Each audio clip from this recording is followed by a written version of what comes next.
This is Merrill Kaliser. I'm with Axiom Consulting Group. I'm also a licensed SEC lawyer, and I've got a real estate practice.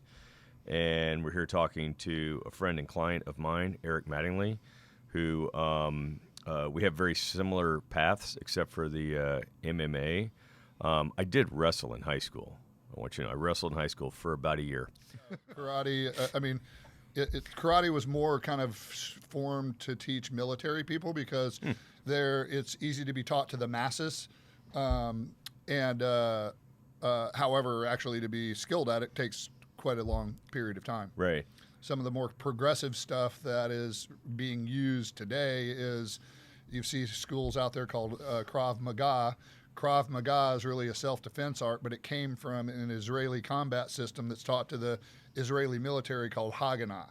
And it's all based off a point of reference and can be learned very quickly. It is very practical for all kinds of, situations you get in, hostage situations. Right. So it's pretty interesting. So I have a daughter who just got out of the IDF. And so I don't know if you knew this or not. So she's 21. She's actually coming back here to start UT. And she learned Krav, and I didn't think she really knew what she was doing. She was a combat soldier. Actually, got to be careful what I say. She was a combat soldier. I'll leave it at that.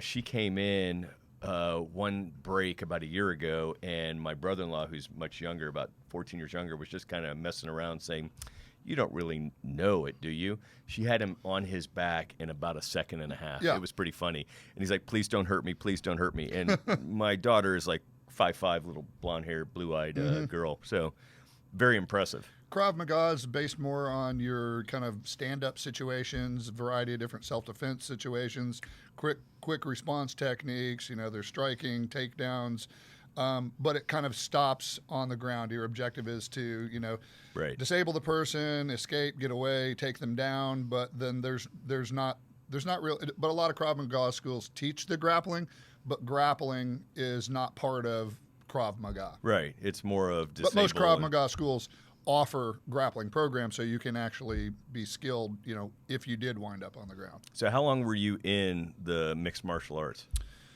Started when I was 6. I'm 53. Still do it today. And started out in Taekwondo, and then that was really the only system where I was just studying a single art. And then once I got around 18 is when I started kind of, and martial arts evolved, and there were more schools that offered, multiple styles. Right. Got involved in I had initially a kicking background, it's very agile, light, a lot of jumping, spinning, kicking, kind of acrobatics type martial arts with the Taekwondo. Taekwondo back when I started is very different than we would see today. It was pretty hardcore. It was right after the blood and guts era of karate, which is basically full contact kickboxing with no pads. That's when Chuck Norris, Joe Louis, and all them. I was the next era, but it was still really hardcore. Still, this style's better than that style. And the classes were, hour and a half long, regardless of your age, 45 minutes of drills and skills, 45 minutes of nonstop sparring, and you were required to go at least 5 days a week. So it was pretty brutal. I wanted to quit a bunch of times, but my father, who's probably the most influential person in my life, he took me in. I started bugging him, I guess, when I was 3. I don't remember. And then then once I got to be 6 years old, he took me to this Taekwondo school. It was an Alan Steen school.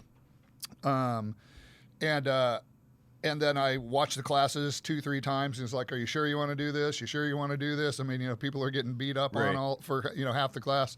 I'm like, "Oh yeah." He's like, "Okay, well, you look a man in the eye, you shake his hand, and you do what you say you're going to do. You keep your word. So if I'm going to start you, you're going to stay here until you get your black belt. That's a long-term commitment, and this isn't going to be easy. So you better think about making that kind of commitment to me." And You were 6?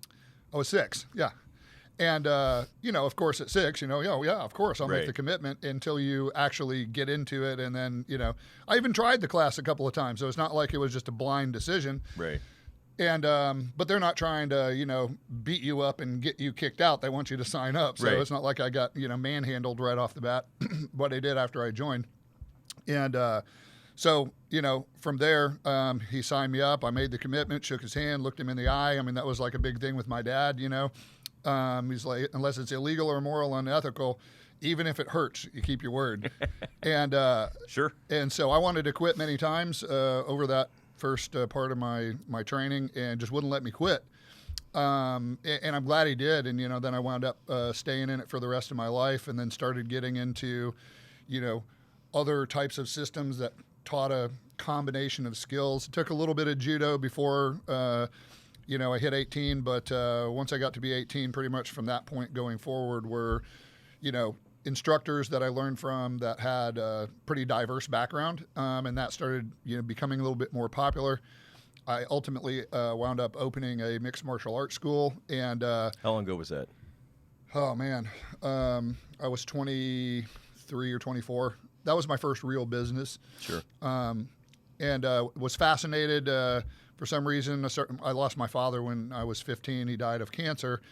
And, to this day, my whole business is kind of built around a lot of his, ethics, values, and morals, the core values that we have in our business. And, shake a man's hand, look him in the eye, and, in the private equity industry, there's some good people out there, but there's also some bad things. I'm sure you've seen it all. Right. I have too, and so we try to apply some of the principles from my martial arts background to our business when we ultimately did that. But yeah, I was 23 at the time I opened a school, and this was pre-UFC.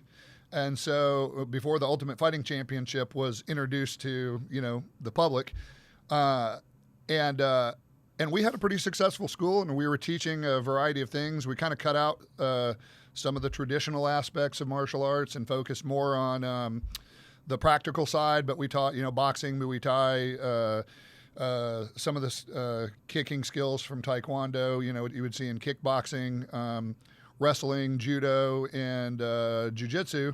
So we were teaching a lot of what you see today called MMA. My school was freestyle martial arts. It was before the term MMA was out. And then once the UFC hit, Ultimate Fighting Championship, then all of a sudden everybody wanted to learn those things. And we were already kind of teaching those kinds of skills to the general public. I think that's one thing that sort of made now we had a fight team, but we taught the real fighting skills to the general public, and in a manner in which, if a person that didn't really want to do a lot of hard contact, I was really avid believer in sparring and sparring quickly, but you can do sparring without actually hurting somebody, and really getting somebody comfortable. So my concept was we wanted people to be able to legitimately defend themselves, because not everybody stays in martial arts long term.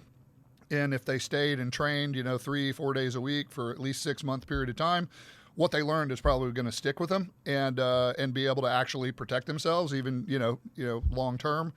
And but we had our school grew to 600 students over a period of time, and sustained a lot of injuries. I started doing some competitive fighting. I kind of started a little late. I was 28.